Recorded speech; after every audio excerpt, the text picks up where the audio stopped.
Goethe says of it, Napoleon brought a kind of nobility to the age in which all men could be heroes. Welcome to another episode of The Students. Today the inmates have taken over the asylum, so I'm taking over Wolf's position. And I brought on Alex because he has probably read the most about Napoleon out of all the people I know, and he has some interesting things to say about Napoleon. So today we'll be discussing Clausewitz and Napoleon. Soldiers, you are naked and ill-fed. The government owes you much and can give you nothing. The patience and courage you have shown in the midst of these rocks are admirable, but they gain you no renown, no glory results to you from your endurance. It is my design to lead you into the most fertile plains of the world. Rich provinces and great cities will be in your power. There you will find honor, glory, and wealth. Soldiers of Italy, will you be wanting in courage or perseverance? Yeah, that quote is Clausewitz quoting Napoleon on the eve of the first Italian campaign. I think he's like 26 when he says this. And this is sort of the beginning of the ascension. And one of the moments where I think Napoleon begins to recognize the magnitude of his destiny and where he really comes to believe that he can become what he does end up becoming. And Clausewitz was a very close studier of this campaign. He's got a work on it, and I think the kind of beginning of Napoleon's military genius is like on full display throughout the whole thing, where this thing's been going sort of back and forth between the French and the Austrians for many years. They're essentially at a stalemate, and the only thing that really changes is this injection of like a kind of 26-year-old Corsican upstart, and that just appointment ends up changing the entire direction of European history.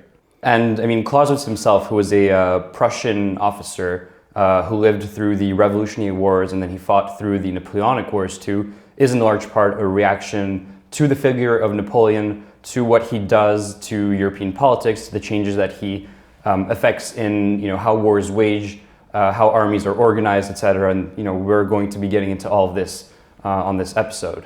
So why don't you talk to me a bit about Napoleon's rise to power? Napoleon's rise to power. Well, it's certainly an improbable one. I mean, the guy is born basically to a very minor noble family in Corsica, which is just this provincial backwater, completely unimportant and relatively unknown in the greater French Empire. And he has a kind of sort of bizarre upbringing. When he's 9 years old, he's sent away to a French military academy, which is just sort of a crazy thing to think about from like a modern perspective, to send your 9-year-old who's not even fully fluent in French, he's like Italian, I believe is his birth language, and to just be sent away, to some academy where he's like trained, 16 hours a day and like war and all the other things that, a French nobleman would be trained in. So I think he learns things like dance, he learns history. And yeah, these years are very formative. I think because of his sort of background as like a Corsican, an Italian essentially, he's sort of ostracized from his peers. And there's this kind of like introspective and sort of socially isolated nature about his youth. Likewise, Clausewitz, he enters the Prussian military as I think a 12-year-old, and he becomes an officer cadet, and he actually sees combat in the Revolutionary Wars waged by France in 1792 to 1795, especially in the Rhineland. So he's exposed to combat himself quite early. That's interesting. I didn't know they were so closely like in age and in location. That's quite an interesting parallel. But yeah, no, anyway, Napoleon, I think there's like a number of factors that contribute to his rise. Probably the most obvious is the French Revolution, the kind of expulsion of aristocratic officers from the ranks of the French military, and certain kind of political factors. Napoleon plays the political game very well in his youth, and these coupled with great military performance at the Siege of Toulon, where he finds a way to basically fire upon the British ships that are sending supplies to the city. Basically wins that battle, and through some political maneuvering secures the appointment as the commander of the army of Italy. And that's where that quote that you started originates from. Right. And Clausewitz, he's a military theorist, and so he himself participates in these wars, as I've mentioned, and then he spends the rest of his life, thinking about the various campaigns, studying different historical campaigns, and he's struck by Napoleon and the Napoleonic Wars because they fundamentally change like the political map of Europe and how warfare itself is waged. And he's in large part a reaction to this, and he's coming back to the concept of war, and he's trying to understand the essence of warfare. It's like beyond all of its historical determinations, what is it? What is war essentially? What are the various essential elements that comprise this whole, and like how can you theoretically seize them? So I think we should maybe get into Napoleon's seizure of power, and then what he does to change the way warfare is waged. Right. Well, there's a number of things. I think there's some great tactical innovations, but probably you have to take into account the sort of national nature that warfare takes on. It really, revolutionary France, there is this sort of like united struggle, this sort of uniting ideology. And so the levée en masse and transformation yes. of all citizens into military conscripts, essentially. Citizen soldiers, yeah, and thus you have like kind of a new officer class. Many of these people are from the bottom of society. I think one of Napoleon's great aides and friends and marshals, Lannes, is the son of like a leather tanner. And many of the marshals of Napoleon's empire share similar backgrounds. And this is born out of necessity, right? Because the old aristocracy, which previously ran the French military, has been all but, excommunicated, executed, exiled. Yeah, exactly. And so, France is basically is in an existential struggle, and out of necessity, they are required to promote these people of tremendous ability, but also tremendous ambition. And I think ultimately that's what leads to the seizure of power. That's what enables Napoleon's rise to first consul and then to emperor. Right, and just to contrast, essentially under the Ancien regime, and then all the armies that Napoleon fights, which are based on this model, draw from like a relatively restricted officer class, which are all like nobility, and then the men they use as infantry are still from a limited pool, and so their armies are quite small because they're afraid that by giving weapons and military power to the people, it'll essentially change the political dynamics within these dynastic monarchies and will disrupt them. And so they view the French Revolution as incredibly dangerous and disruptive because they're afraid of it being exported into their own territories. And so like they create coalitions, counter-revolutionary coalitions to basically stop the spread of these revolutionary ideals. But France kind of preempts and decides to attack during the Revolutionary Wars because they're afraid of being essentially invaded and for Louis XVI to be being put back on the throne before he's executed. Yeah, and in order to do this, I'm sure Clausewitz speaks of this, but they have to actually emulate the reforms that the revolution makes and that Napoleon makes. They almost have to become what they're trying to destroy. And in that sense, I think you can almost say that Napoleon is victorious in that he suffers an ultimate military defeat, but he puts France and thus all of Europe on the path that ultimately leads to the disintegration of European monarchy and the old regimes.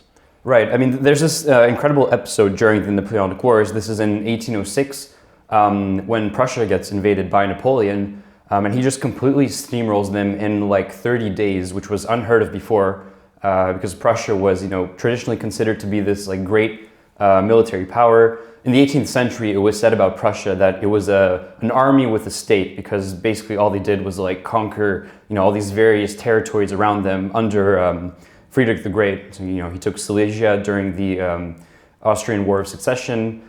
And then, I think most of Prussia's military renown came from the 7 Years' War when Friedrich the Great managed to withstand basically coalition of all of the major continental powers attacking Prussia.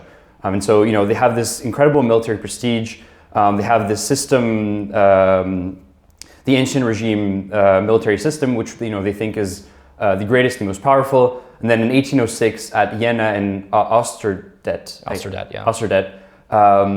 Napoleon just completely steamrolls them. And Clausewitz himself actually participates in this battle, and he's taken as a prisoner to France. And then later he's released a year later, and he is involved in the Reform Commission, which is where the Prussians sit down and they're like, okay, well, obviously something went wrong, our models don't work anymore, and obviously Napoleon has unleashed something new in the military game, and we have to adapt, and we have to, become a bit like him. But their concern is the Constitution of France fundamentally changed, and they have essentially massed citizen conscripts, and they're afraid of giving that power to the people, so they're also reluctant to engage in wholesale reforms. Right. And yeah, there's an interesting part there where I think Jena is just this incredible military victory, but Austerdat, we have to give some credit to Napoleon's marshals. I think it's Massena wins that battle with less than half the force that the Prussians field. Or Dunay? It might be Davout. It might be Davout. Yes. Sorry, we need to give credit where it's due, because the marshals are also a product of this sort of revolutionary meritocracy.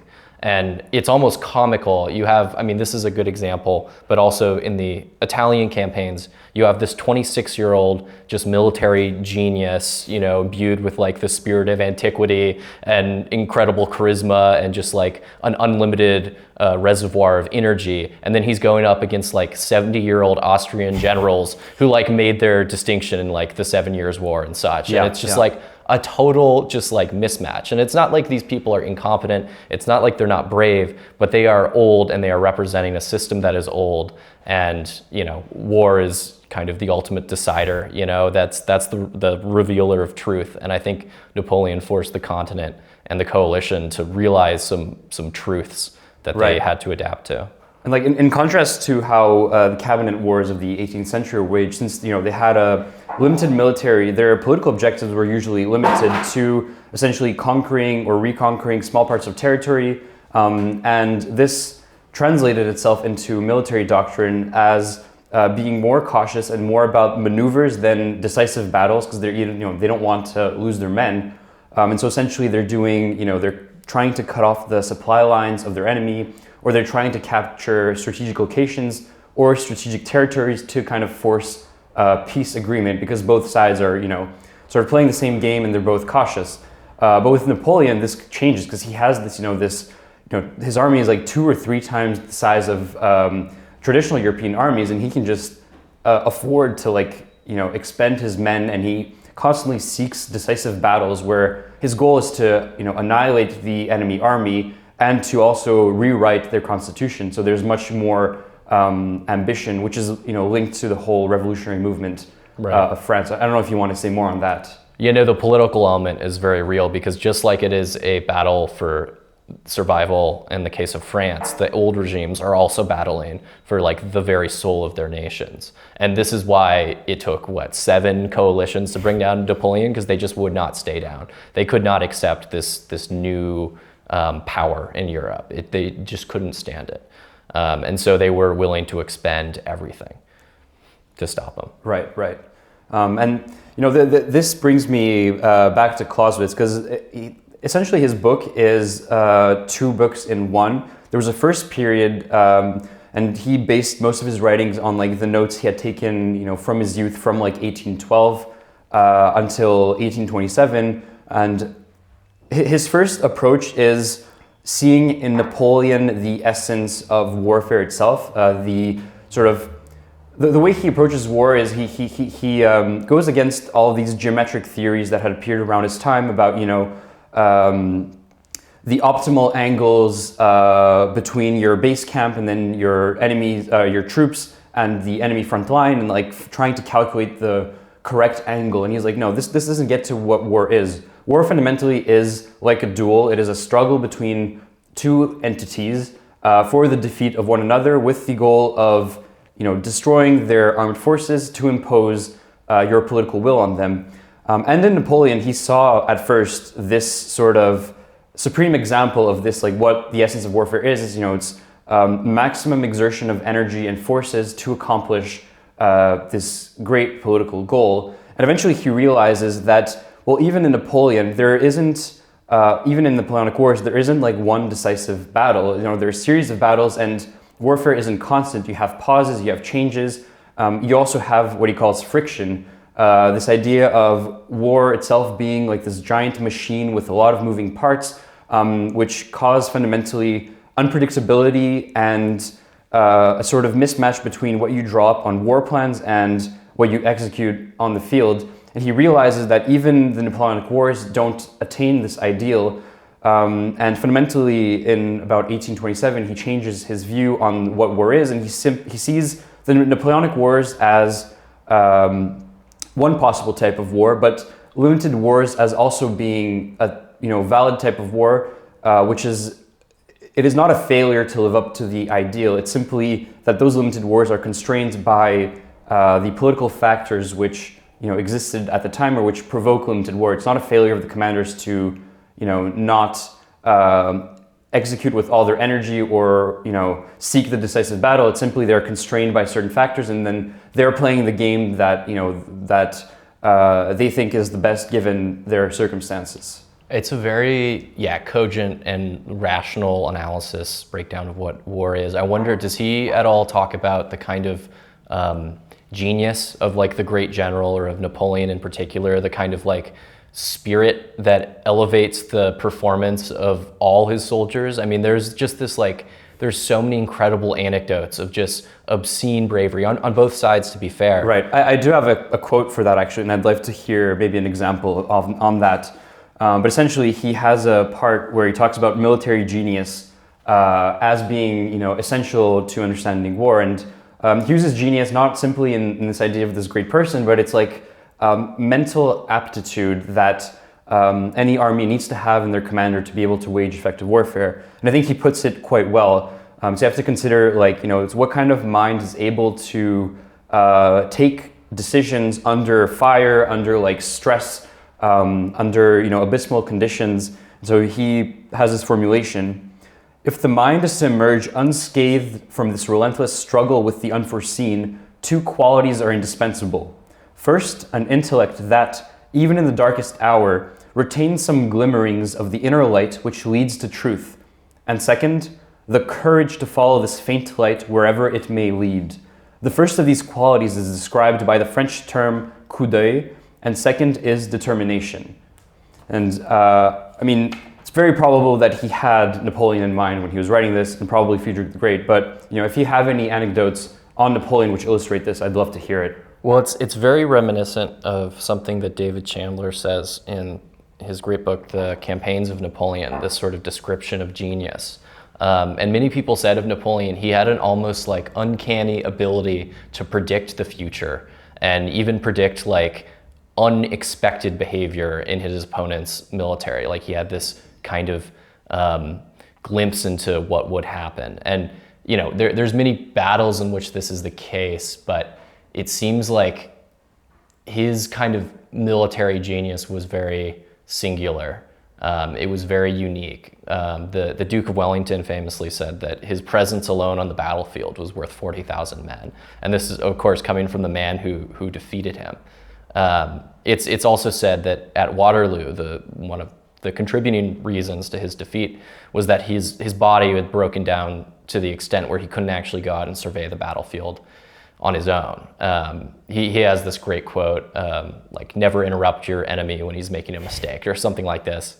And he was just able to so quickly synthesize information and create a plan based on that information.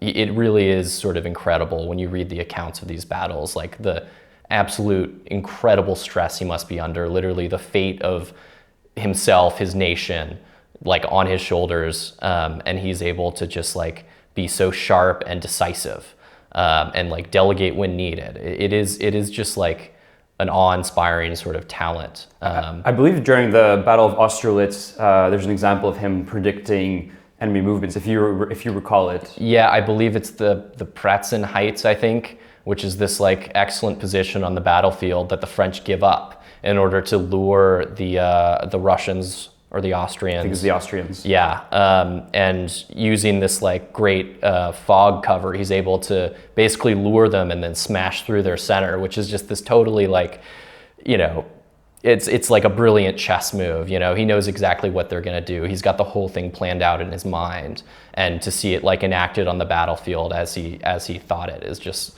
must have been an incredible feeling. So yeah, there's many instances of his military genius on display, and that's probably the most infamous at Austerlitz. Can you talk a little bit about what allows him to display this military genius? Because, you know, obviously he himself is amazing, but he also creates a bunch of military reforms which allow him to exercise his genius. And if you want to get into that a bit. Yeah, I'm not so familiar with the exact reforms. I think he creates the first staff college or something like this to train officers. I think part of it really is he knew what he had in his marshals. He knew, obviously, the whole thing is being orchestrated by him through one man.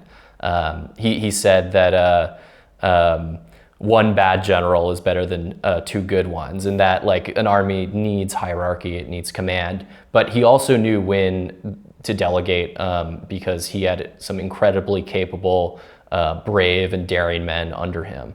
Well, he divides his army into corps, right. And he gives like semi-autonomy to his various commander of these corps. And this is one of the things that allows the French troops to move so quickly, because they're no longer obliged to move as like one mass. They can take various routes to get to the same location. And so like he can go like twice or even 3 times as fast. And I think the other thing is essentially he, instead of using very long supply lines for food, he uses, essentially his army lives off the land. Yeah. So, through pillaging. Right, or whatever, purchasing, whatever they have access to. Yeah, no, it is true. I mean, you have to think in the time, the gap of communication to like have basically a courier run between the different corps, which could be many miles apart, would be just so hazardous and difficult. You have to give some autonomy to your most capable sort of generals, and he does a very good job of that. I think ultimately it lets him down in the end, but that in part I think was because he lost many of his greatest friends and marshals. I mean, this was an era where men led from the front. Napoleon himself was like infamous for sort of standing well within the range of enemy cannonballs, and cannons are like hitting the ground around him, and he's just got his eye to his like telescope, just like surveying the enemy lines. And of course there's some just outrageous scenes of personal courage at Lodi during the first Italian campaign, where the assault on this bridge in the town of Lodi is halted, and Bonaparte like single-handedly rallies his soldiers and leads the charge across the bridge right into Austrian guns. Similarly at Arclay later on in the campaign, where another assault on another bridge falters, and he personally goes and raises like the standard to the French flag and tries to renew the assault on the French bridge. I think this time his aides tackle him into a marsh, which was probably wise, because I mean, he really many times came within inches of death. I think one of his close friends and aides dies at Lodi because he's shielding Napoleon from bullets with his own body. So just like there's so many scenes of outrageous heroism, not just from Napoleon, but from his marshals, from the opposing generals and armies. It really was, Goethe says of it, Napoleon brought a kind of nobility to the age in which all men could be heroes. And that seems very true, that the heroes produced on all sides equate anything that Rome or Athens ever produced. There is this kind of mythic quality of the age, which I think draws in a lot of people, myself included. The narrative is just so grand and romantic and mythic that you almost can't believe it happened, if not for the fact that there is an infinite amount of historical documentation.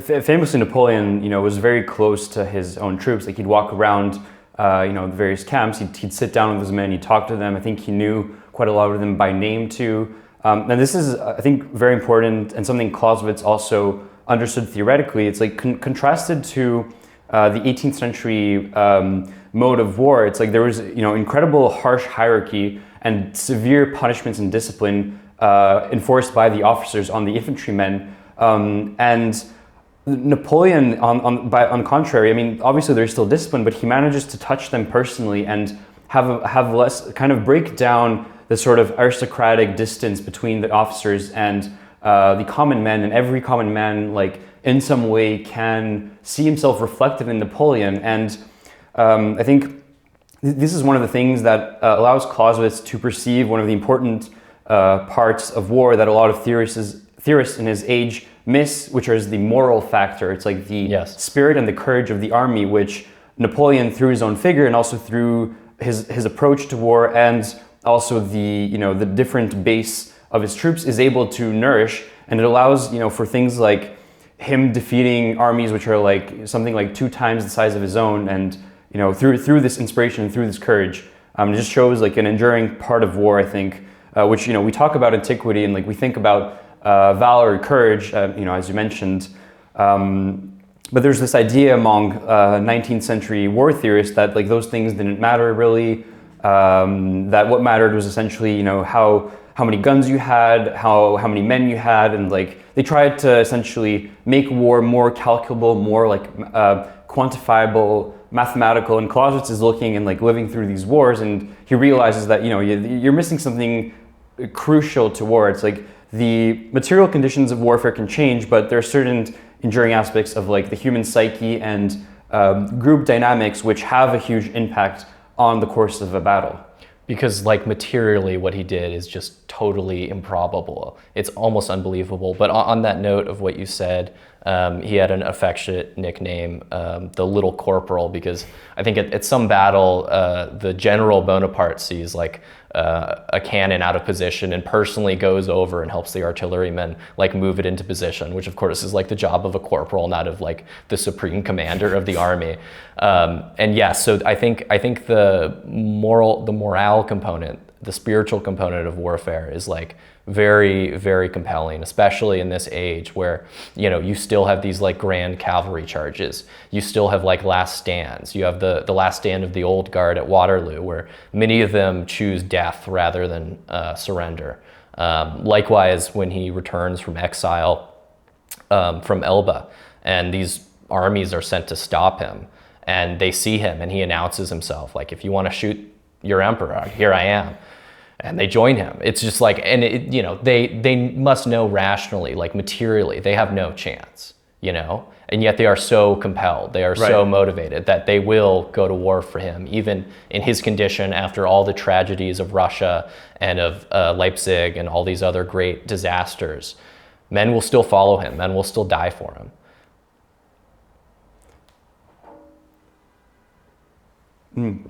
This brings me to another point that Clausewitz makes, also a large part inspired by Napoleon. It's essentially, again, a reaction to a lot of military writing, from his own age and from the previous century, where they're simply focused on like battles, on tactics, on military affairs.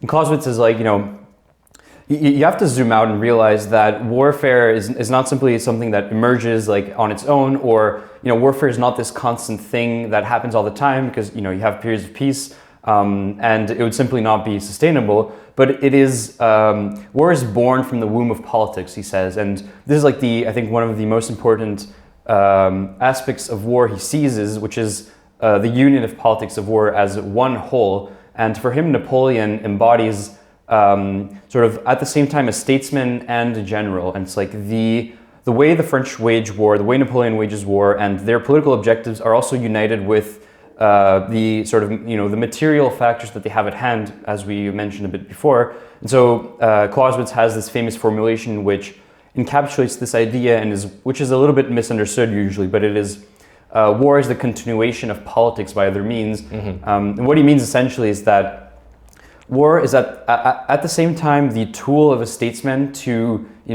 get some kind of interest that he wants. So it's a subjective part of politics as a tool, and it's simply a means to some kind of greater political end. But at the same time, war is constrained by some objective political factors, and this is the sort of the the time in which it happens, the historical circumstances, and he sees this nowhere as clear as with the French Revolution and the incredible forces that it releases, the amount of men that can be used, and then Napoleon himself as a figure. That is interesting. I do wonder how encompassing his idea of the political is, because that is certainly a component of it. I have a sense that in Napoleon's mind, whether he actually believed this or whether it was sort of implicit, I don't actually know if he was genuinely trying to serve the greatest fortunes for his country, or if France was merely a vehicle of his own ambition. Well, he does make civilian reforms too, and he's trying to sort of change France itself and save it from whatever destruction that the revolution has caused. Of course, but I don't think this is incompatible with the point that the destiny of nations could very well be subsumed by the destiny of a man of that ambition. In fact, there are there's numerous counterexamples to the case where he is, promoting French interests, to where he is promoting his own interests. I mean, surely the 100 Days, the return from exile, is not in France's interest. It is almost certainly a doomed struggle, but just the scope of his ambition, his spirit, his kind of fire cannot allow him to remain on this island, seeing the world, continue without him. There's a real sense in which I think France was almost a means to an end for him. Not that he didn't truly love his, adopted country or anything, but I think, the scale of his life and the scale of his ambition actually are greater than the destiny of his nation in some sense. I don't think it's incompatible with what Clausewitz said, because his point isn't that necessarily war will be used as a tool for, the greater good or for the political nation, however we want to interpret that. His point is more so that the political factor will permeate all of war. It's trying to conquer, Silesia, as Frederick the Great was trying to do, and what Napoleon is trying to do is essentially, create a continental system with different constitutions modeled on the French Empire. Will mean that the means that you use to achieve that are completely different, and it's there will be a constant interaction between what kind of means are used, how war is waged, and with the political objective itself, and those two will mutually modify each other. So he's simply pointing out that war is within this broader context that you cannot isolate if you truly want to understand what is going on. Right. And Emerson's critique of Napoleon is interesting, where he essentially says that Napoleon's problem was that there was no sort of end to his ambition. There was no higher order of values that he was kind of following, and there was actual purpose behind his kind of endless wars. I'm sure in his mind there were practical considerations and purposes, but Emerson's point would be that because his ambition was so unbounded, it was inevitable that he would eventually burn himself out. And what's interesting is while he is militarily defeated, while he is physically in decline, his mind is still sharp, his spirit is still ablaze. It's almost as if there is some kind of spirit inhabiting him that is pushing him beyond what his body and his self are capable of.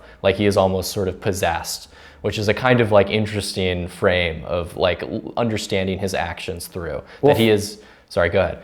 Famously, Hegel was at Vienna in 1806 and he glimpsed Napoleon, and he said something along the lines that he saw the world's soul on horseback. Yes. He saw in Napoleon maybe the spirit you're referring to as the culmination of historical forces in this one singular person, and this force essentially of modernization, which forces the whole world to reckon with it, and also which changes the whole world. I think Hegel correctly understands Napoleon as a type, as do others. I think Nietzsche and Emerson are similar, and I've sort of come to this understanding in my own way. I think what is interesting about Napoleon, of course, is the narrative of his life, the sort It's of... incredibly romantic. It is very romantic. He himself thought of himself as a novel, and I think when he's in exile, he says something along the lines of like, what a novel my life has been. Right. At least I'm glad he can appreciate the great sort of artistic achievement of the life that he has lived, this sort of incredible actualization of human potential. But I think what biographers tend to underplay or misunderstand is sort of the Napoleonic type, the spirit which inhabited him. And this is what Hegel's recognizing. Goethe recognizes something similar, that this man is like actually kind of an anachronism. Nietzsche calls him a resurrection of the spirit of antiquity, which I think is about right, because he is sort of a throwback to an earlier time, an earlier age, where like ambition of this scale was almost more comprehensible. And so when biographers try to write the narrative of Napoleon's life, I think they fail to really reckon with what his type was really meant for, in some sense. Like they focus on the institutions, the reforms, they focus on the Napoleonic Code, which is, still in place in 30 or 40 countries. They focus on like the military victories, but really like what is the Napoleonic type? This kind of like, it is like a higher type of person. I mean, in almost all ways. Yes, it is cruel, it is calculating, but it is also creative, it is vital, it is truly romantic and mythic. There is just so much to be captivated by, and it has captivated, of course, historians, scholars, artists, and the men who fought and died under him. There is something world historic about him that I think is lost in the pages of scholarly facts and figures. Well, Balzac said about Napoleon that essentially he energized a whole generation, and he made, I'm paraphrasing completely, but he made the possibility of dreams seem actual, in the sense that he gave the idea that basically anyone from any kind of station in life could advance, and he could achieve something great. It's like he as you said, inspired many artists, many writers. Stendhal probably is one of the most famous ones with his Red and Black. But yeah, he was just this, you could say, I guess, like a magnet or an attractor that pulls all of Europe to a higher place. Yeah, the sort of character in the Red and the Black, Julien, literally cries reading the memoirs of St. Helena. And it's like, it is so moving to, I think, types of spirits that are similar to his. And yeah, so those characters, of course, in those novels are very good examples, and they sort of have to hide their fascination with Napoleon because they're living during the Restoration, and this sort of hero worship is prohibited, and they're attempting to return to a previous sort of morality, but it can't be reverted. The sort of changes, the world historical force that Napoleon was set into course things which were inevitable and washed away the monarchies of Europe. They washed away the sort of conservative ancient regimes and created something new, something I think in a real sense we are still living under. I think he really did create the modern state in a lot of ways. And many of the people who have kind of taken after him, the sort of archetype of the military commander, founder, lawmaker, the sort of like de Gaulles and Ataturks of the world who have followed him, all understand themselves in the lens of Napoleon and try to emulate him and admire him. And there's something I think very poetic about that. Just as Napoleon, as a child in the French military academy, isolated from his peers, was reading the campaigns of Caesar and Alexander. I think it is terrifying and inspiring that the type of spirit that embodied Napoleon is still alive. It has not been extinguished. And the fact is in the existence of Napoleon, who is just barely removed from us, just 200 years. You can see pictures online of soldiers who served in the Grande Armée, who served under him. I mean, it is so unbelievably recent. Compare this to the sort of Caesars of the world from which we are 20 centuries removed. They read almost more like myth than fact. And yet the fact of Napoleon's myths are that they are not fiction. They are true. They are extensively documented. And this, I think, in a way sets him apart from figures of antiquity, Achilles, Odysseus, etc. Which are more mythical. Yeah. They are mythical, but he proves that that sort of spirit, which you can see if you kind of glimpse into Plutarch's lives, that spirit still inhabits humanity. And I find that quite uplifting, or at least the part of me, the small part of my soul that perhaps contains a part of Napoleon's soul, resonates very deeply with that. And I think his example uplifts all those similar people of similar disposition. You kind of answered this, but I was gonna ask, what have you gotten most out of studying Napoleon? Like, why should one study his life, read his memoirs, read about him? Well, just like on an aesthetic level, there's just this incredible display of human potential. And it really does make you stop and consider what it is to be a human. I mean, it is so outside the sort of framework that we live in. It is so foreign and different and captivating, and yet close. And there is when you read, his letters to Josephine, and right, he's in that sense he's very human and very relatable. It's almost a relief that he has vices and personal foibles, because it proves that he is still a man. He is not a god, and that is all the more uplifting for those of us who are also just men.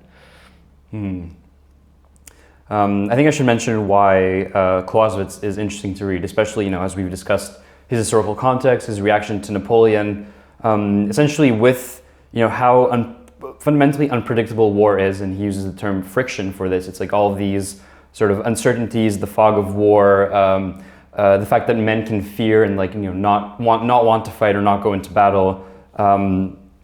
He's, instead of trying to come up with a science of war, which would be very quantifiable and mathematized, he's trying to come up with a framework which essentially you can use to analyze any kind of conflict or war.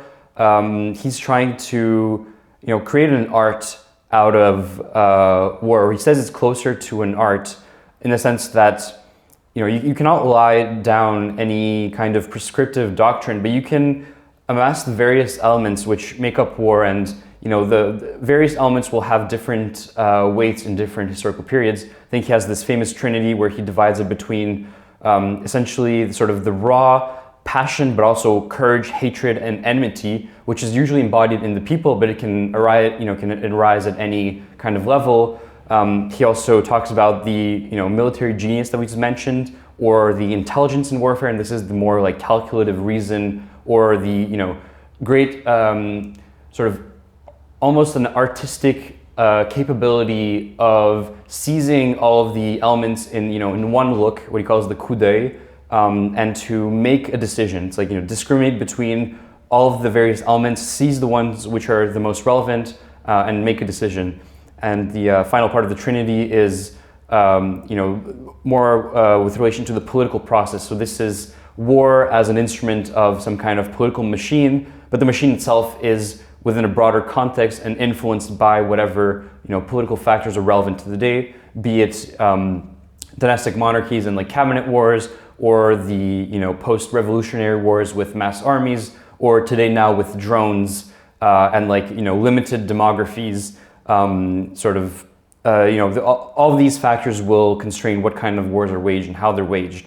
And so he's writing this essentially to form the mind and for one to emerge with a better, what he calls tact of judgment. So this fundamental, irreducible capability of making the right decision under conditions of uncertainty, which I think for him were, in large part, the fundamental genius of Napoleon and figures like Napoleon. That's very well put. I think it is like interesting to reflect on why war is so captivating. There's obviously lots of horror. There is also, I think, the examples of the Napoleonic Wars. There is like the highest elevation of the human spirit, unbelievable courage, superhuman strength, durability. It really does make you wonder like what is possible when you are in life or death combat with an opposing force. Like what comes out of that? What great efforts can be called upon? And so I don't really need an explanation of why war is interesting.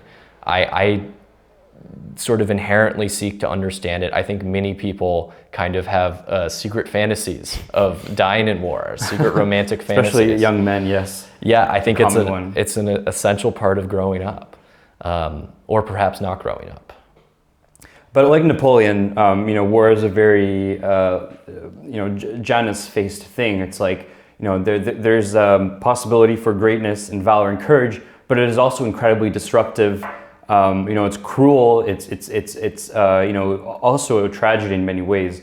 Like we can think of the reaction to Napoleon in Spain. I think starting from 1808, we get the first kind of guerrilla warfare, and it actually comes from the Spanish guerrillas, like small war, and it's essentially there are no restrictions. Everyone is considered a combatant, and the men, the women, the children fight to some extent, but are also slaughtered by the Frenchmen. And so it's like, Napoleon also unleashes this incredible cruelty and tragedy in the world, which is a large part of war, and must not be forgotten, because it's easy to be cavalier about war and only see the courage and possibility for valor and greatness and ambition.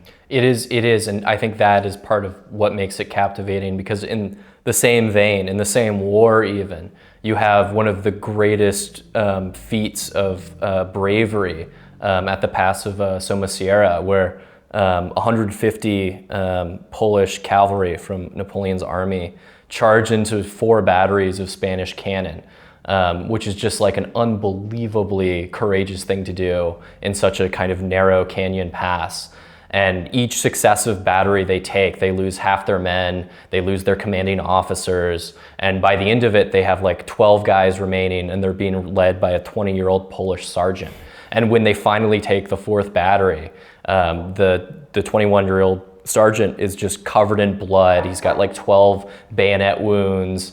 He's like surely dying, and Napoleon comes over and strips the Legion of Honor cross off his own chest and gives it to this person.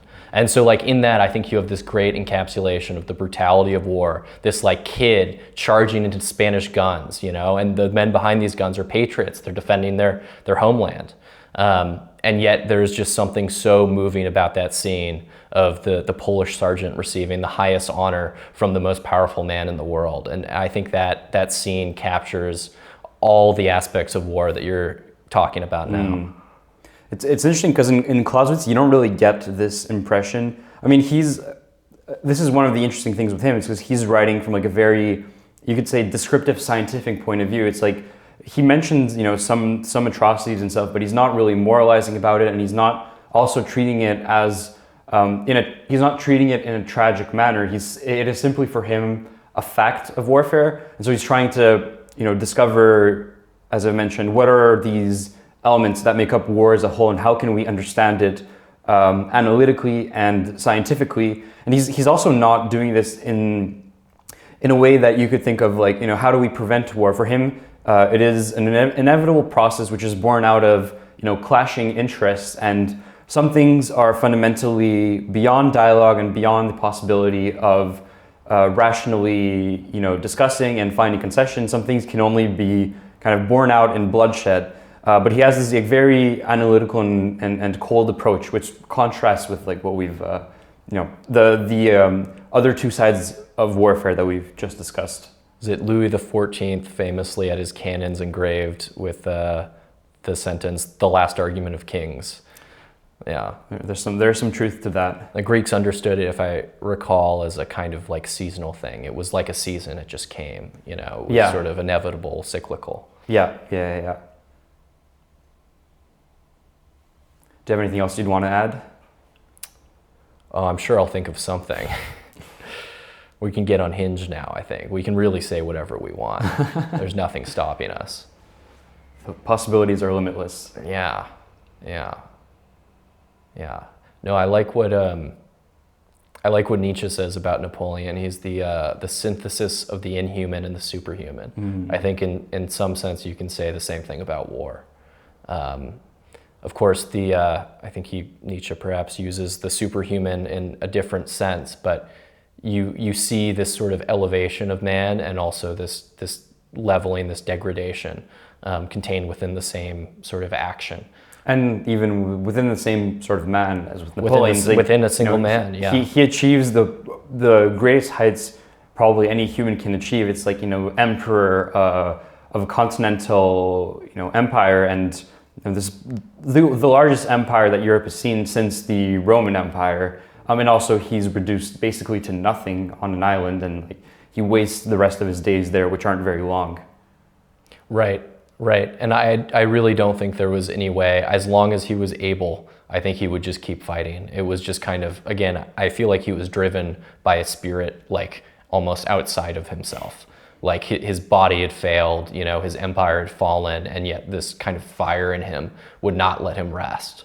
And you see in the memoirs this man suffering great pain, both because he's dying of stomach cancer, but also because of the sort of tragedy. But you don't believe he was poisoned? You haven't? The British doctor probably poisoned him too. Yes. No, we can do a little conspiracy hour. That would be fun.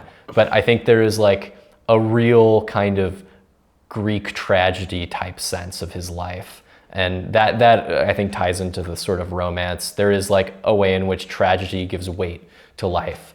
And I don't like to reflect too much on the downfall of Bonaparte because it makes me very sad.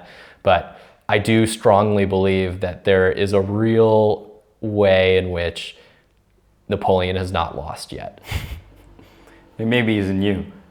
Maybe. But I mean, even in a literal material sense, as we've been discussing, the kind of reforms that he made were adopted by the other nations of Europe and eventually led to the fall of his enemies, essentially. He set into motion events which ultimately did destroy his enemies. And then, yes, of course, there's like the spiritual sense in which he is the most written about man since Jesus. I mean, he like new books, new art, new every things. Year, yeah, every year. I mean, his name, even in the sort of popular biography, is like grouped in with Caesar and Alexander, which, I mean, can you imagine anything that would make him happier? That would have been his childhood dream, and it was actualized. So yes, he suffered a military defeat. It's unclear to me whether the Napoleonic type has been defeated. I am sort of not of the opinion that we've reached a true end of history in which that type is not allowed to exist, because I think that type will exist whether or not we want it to. Well, Hegel saw the end of history in Napoleon, because for him he had sort of completed the historical process. I'm simplifying, butchering Hegel here, but he completed the historical process, which results fundamentally in the equality of all citizens before the law. And this was what part of the French Revolution was about. And Napoleon, through his conquest, was exporting these ideals to the places he conquered. And for Hegel, even if his own lifetime the world wasn't transformed fully, he already saw the germs of the end of this history. It's like the fundamental political equality of all citizens before the law. It can take various forms. We've seen various regimes, since Napoleonic France, but it does seem, if we look at the world today, apart a few oddities, most countries have at least a formal recognition of all rights for citizens equally. And yet the thumatic spirit of man still resides within us, still resides within some. And one would hope. For some people, perhaps liberal democracy is not a sufficient endpoint. Perhaps there is still a Napoleonic kind of megalomania which exists in man. And maybe it is just embers now, but it might not take much. It might not even take a revolution to see those embers stirred. Mm-hmm. Well, in his End of History, Fukuyama did consider that History had ended. It was basically unequally distributed, but he also did concede towards the end that some men would be unsatisfied with the end of history and would essentially seek to restart it. Just out of boredom. Basically, yeah. Yeah. And I don't, necessarily rejoice at this fact. I think the cost of creating Napoleons is very great. Even in his own case, it's a continent destroyed, millions dead. It is a serious undertaking to create new Napoleons. And yet I think a culture, a civilization incapable of producing Napoleons is one that is thoroughly exhausted its most vital and important energies. Well, I think as we mentioned about Napoleon electrifying a whole generation, I think this was essentially Nietzsche's view on Napoleon, is that he was the sort of crown jewel of a culture, and he himself, I think, one could see Nietzsche's philosophy of history as like, there are certain cultures which produce these types of men, and through them, there's a lot of destruction, there's a lot of pain and suffering, but they also create something higher, through their own actions as lawmakers, and they bring human culture to greater heights. And without it, human culture suffocates and dies, and turns into essentially these herd animals who are content with proliferating and mere biological life without seeking any higher aspirations. And Napoleon had been, at least for Nietzsche, sort of the last example of this kind of spirit of the great lawgiver who can fundamentally change the course of history and bring it to greater heights. Nietzsche says that the sort of subliminal yearning of the European herd animal at the time for a true supreme commander, because at that point kings had to rely on things like divine right, or they had to say that they were really servants of the people, tools of the common good. And yet here we have a true commander who literally crowns himself, who picks up the crown of France with his sword. And he writes of this event as almost the higher happiness of the time. And I think it's worth considering what that higher happiness exactly is. Is it what the soldiers who fought under him felt? Is it what Stendhal felt? Is it what Beethoven felt when he composed the Third Symphony? Is it what we now feel discussing these events? What is this higher happiness exactly? Why was it such a relief? Why was it actually a necessity for Europe? Emerson says of him, such a man was required, such a man was created. I think in that sense, he was inevitable, and perhaps he is still inevitable.